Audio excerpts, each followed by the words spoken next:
উজানের ঢল ও ভারী বৃষ্টিতে চতুর্থ দফায় নদ নদীর পানি বাড়ছে দেশের উত্তর ও পূর্বাঞ্চলে। সুনামগঞ্জে বন্যা পরিস্থিতির ভয়াবহ আকার ধারণ করেছে।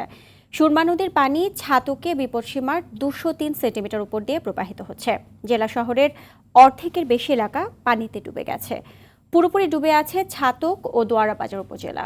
সিলেট শহরের 20টি এলাকা সহ প্লাবিত হয়েছে 5টি উপজেলার নিম্নাঞ্চল। এতে পানিবন্দী হয়ে পড়েছে কয়েক লাখ মানুষ। জেলা প্রতিনিধিদের তথ্যচিত্রে জানাচ্ছেন নাদিরা সুলতানা।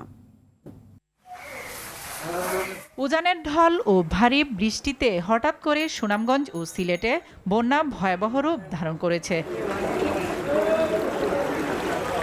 সুনামগঞ্জের সুরমা নদীর পানি বইছে বিপদসীমার 203 সেন্টিমিটার উপর দিয়ে। পানিতে ডুবে গেছে জেলা শহরের বাসাবাড়ির রাস্তাঘাট, দোকানপাট। পুরোপুরি তলিয়ে গেছে ছাতক ও দুয়ারাবাজার উপজেলা। এছাড়া জামালগঞ্জ, তাহিরপুর সহ 5টি উপজেলায় ডুবছে নতুন নতুন এলাকা। কালকে থেকেই পানি, আর রাতারাতি সকালে খুবই খারাপ অবস্থা পানি। কালকে রাতে দেখছি আমরা অল্প পানি, কিন্তু এখন পানির পরিমাণ বাড়তেছে। আমাদের পৌর মেয়র এখানে ড্রেন দিচ্ছেন, কিন্তু আমরা রাস্তাটা নিচা। এতে পানি বন্দী আছে কয়েক লাখ মানুষ।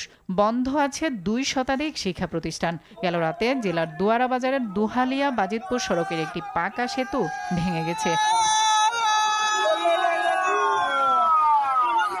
এদিকে সুনামগঞ্জে আগামী 2 দিন পানি বাড়তে থাকবে বলে জানান সংশ্লিষ্ট কর্মকর্তা। সুনামগঞ্জ শহর প্লাবিত হয়ে গেছে এবং ছাতক পয়েন্টে 203 সেন্টিমিটার উপর দিয়ে প্রবাহিত হচ্ছে।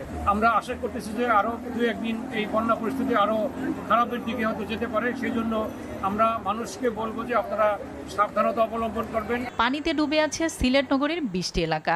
পাশাপাশি জেলার গোয়াইনঘাট, কানাইঘাট সহ 5টি উপজেলার ঘরবাড়ির রাস্তাঘাট, দোকানপাট তলিয়ে গেছে।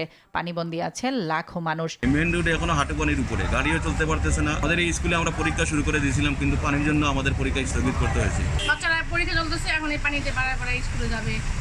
একদিনে সিরাজগঞ্জের যমুনা নদীর পানি 31 সেন্টিমিটার বেড়েছে। এতে প্লাবিত হচ্ছে চরাঞ্চল, নিম্নাঞ্চল।